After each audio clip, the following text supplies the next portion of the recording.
નમસ્કાર વિદ્યાર્થી મિત્રો, હું છું આર એમ પટેલ અને તમે જોઈ રહ્યા છો ક્લેવર એકેડેમી યુટ્યુબ ચેનલ. તો આજના વિડીયોની અંદર આજે આપણે જોવાના છીએ ધોરણ 10 વિષય ગુજરાતી મોસ્ટ આઈએમપી પ્રશ્નો, નિબંધો અને અર્થ વિસ્તાર જોવાના છે. જોઈ લો વિદ્યાર્થી મિત્રો, ફર્સ્ટ એક્ઝામ 2024ની અંદર તમને આ ઉપયોગી રહેશે. તો ચલો વિદ્યાર્થી મિત્રો, તમારો ટાઈમ વેસ્ટ ન કરતા વિડીયોની શરૂઆત કરીએ.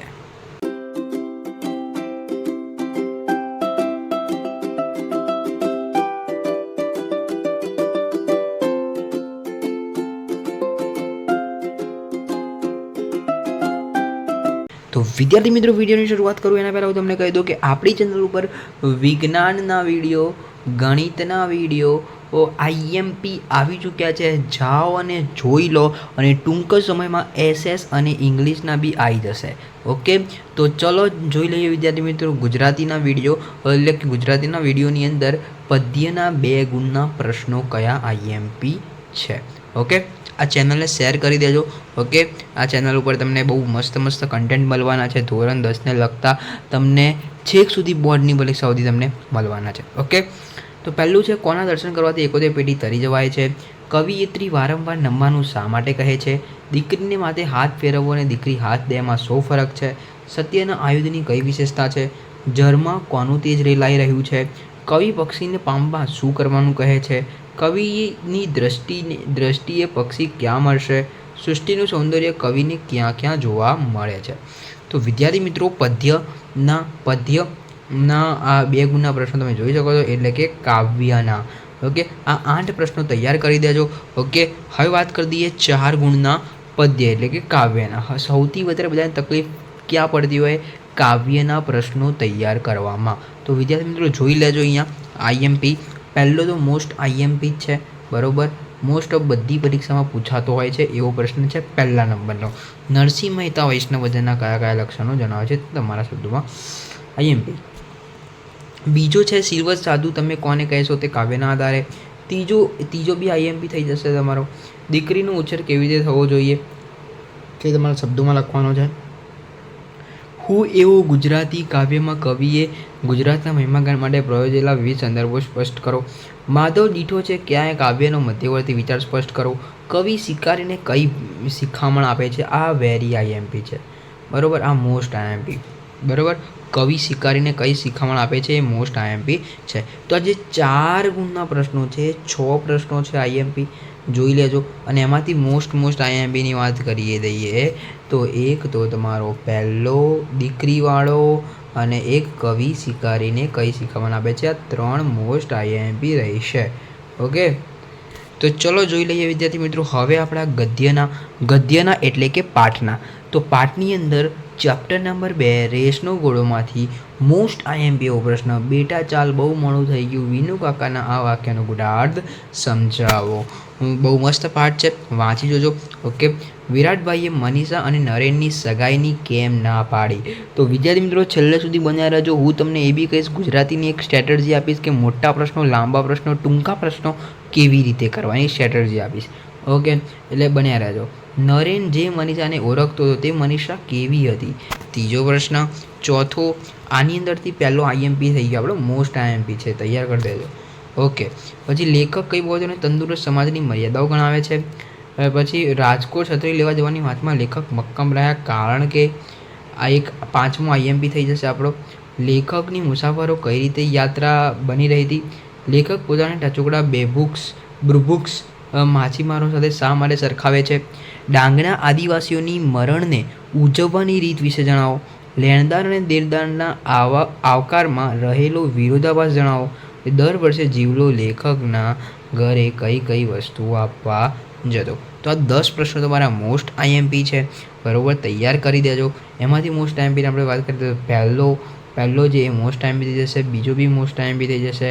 પછી આપણે વાત કરીએ 5મું તમારો મોસ્ટ આઈએમપી થઈ જશે. પછી ડાંગના આદિવાસીઓ, લેણદાર દેણદાર. ઓકે, તો આટલા પ્રશ્નો મોસ્ટ આઈએમપી છે અને બીજા બધા પ્રશ્નો તમારે કરવાના છે. ઓકે, હવે આપણે વાત કરી લઈએ 4 ગુણના પ્રશ્નોની.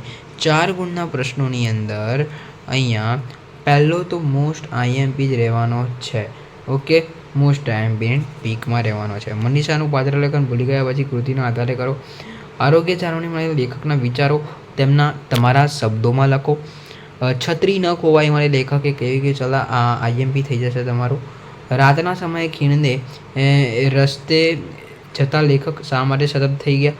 જીવલાનું પાત્રલેખન બી આઈએમપી છે, રાતો ચોપડો બી આઈએમપી છે. રાતો ચોપડો ફાડી નાખવા પાછળ લેખકનું મનોરંજન કેવું હતું? તો વિદ્યાર્થી મિત્રો આમાંથી આઈએમપી પહેલો, પછી અહીંયા છત્રીના ખોવાય વાળો અને છઠ્ઠો સાતમો, આ 4 મોસ્ટ આઈએમપીની આપણી પીકમાં છે, જોઈ લેજો.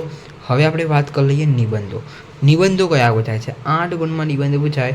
તો પહેલું છે નારી તું નારાયણી, બીજું છે પ્રાર્થના જીવનનું બળ, ત્રીજું છે એક બળ એક ઝાડ, અતિવૃષ્ટિ, દીકરી ઘરની દીવડી, વૃક્ષો ઉગાડો, પર્યાવરણ બચાવો અને શૈશવના સંસ્મરણો. આમાંથી મોસ્ટ આઈએમપીની આપણે વાત કરીએ તો એક તો પ્રાર્થના જીવનનું બળ, દીકરી ઘરની દીવડી અને શૈશવના સંસ્મરણો, આ જે 3 જે છે એ તમારા મોસ્ટ આઈએમપી થઈ જશે. ઓકે, હવે આપણે વાત કરી લઈએ અર્થ વિસ્તાર. અહીંયા મેં અર્થ વિસ્તાર 7 અર્થ વિસ્તાર આપ્યા. હવે તમને એવું થાય કે 7 અર્થ વિસ્તાર આટલા બધા તમારે કરવાના, તો વિદ્યાર્થી મિત્રો અર્થ વિસ્તારની અંદર ગોખવાનું ના આવે, ખાલી એક જ વાર જોવાનું હોય અને તમારી રીતે લખવાનું હોય. દેખો, નિબંધ છે, અર્થ વિસ્તાર છે, બરાબર, અહેવાલ છે, બધું તમારી રીતે લખવાનું હોય, ખાલી એનો અર્થ ખાલી સમજવાનો હોય કે શું કહેવા માંગે છે. ઓકે, અક્કલ ઉધારી ના મળે, હેત ના હાટ વેચાય, રૂપ ઉછીનું ન મળે, પ્રીત પરાણે ન થાય, આઈએમપી થઈ જશે. પછી બીજો છે ગરીબોના કૂવામાં તેલ ટીપુય દોહેલું ને શ્રીમંતોની કબર પર ઘીના દીવા થાય. આ સમજવા લાયક છે, બરોબર છે, આઈએમપી છે. વાત કરીએ કદમ અસ્થિર હો એને કદી રસ્તો નથી જડતો, અડગમનના મુસાફર હિમાલય પણ નથી નડતો. તો મોસ્ટ આઈએમપી પ્રશ્ન છે, most IMP. Okay, most IMP છે અર્થ વિસ્તાર. શેરી મિત્રો 100 મરે, તારી મિત્રો અનેક, જેમાં સુખ દુઃખ વામીએ તે લાખોમાં એક, આવ નહીં આદર નહીં નયનોમાં ને તે ઘર કદી ન જઈએ, કંચન વર્ષે 2, મોસ્ટ આઈએમપી થઈ જશે. ઊંચી નીચી ફર્યા કરે, જીવનની ઘટમાર વર્તી એની ઓટ છે, ઓટ પછી જુવાર, 3 વાના મુજને મળ્યા, હૈયું મસ્તકને હાથ, બહુ દહી દીધું નાથ, જો ચોથું નથી માંગવું. તો વિદ્યાર્થી મિત્રો આમાંથી હું તમને મોસ્ટ આઈએમપીની આપણે વાત કરી દઈએ તો એક તો અક્કલવાળો, બરાબર છે, અક્કલ કાં તો ગરીબ, બેમાંથી એક કરો. હું તમને એવું કહીશ કે ગરીબવાળો કરો. ઓકે, એટલે કે આપણે આને એક મોસ્ટ આઈએમપી લિસ્ટમાં લઈશું. કદમ અસ્થિવાળો લઈશું, 5મો લઈશું, 6ઠ્ઠો લઈશું, બરાબર, અને 7મો લઈશું. તો તમે અહીંયા કેટલા કરશો? અહીંયા 3, 1, 4, 5 તમે મોસ્ટ આઈએમપીની ટોપિકમાં રાખી શકો. કાં તો આને કાઢી નાખો તો કદમ અસ્થિરવાળો, આવ નહીં આદર નહીં, ઊંચી નીચી, 3 વાના, આવી કરી શકો છો, પણ એને રાખજો ગરીબવાળો. ઓકે, 5 તમારા મોસ્ટ આઈએમપી મેં તમને કહી દીધા છે. અને આમ ગુજરાતીનો આખો વિડીયો તમને સારો લાગ્યો તો વિડીયોને લાઇક કરજો, ચેનલની અંદર નવા છે મેં સબસ્ક્રાઈબ કરજો, બે લાઇકનને જલ્દી પ્રેસ કરજો. મળીશું નેક્સ્ટ વિડીયોમાં. ત્યાં સુધી good bye, take care, all the best.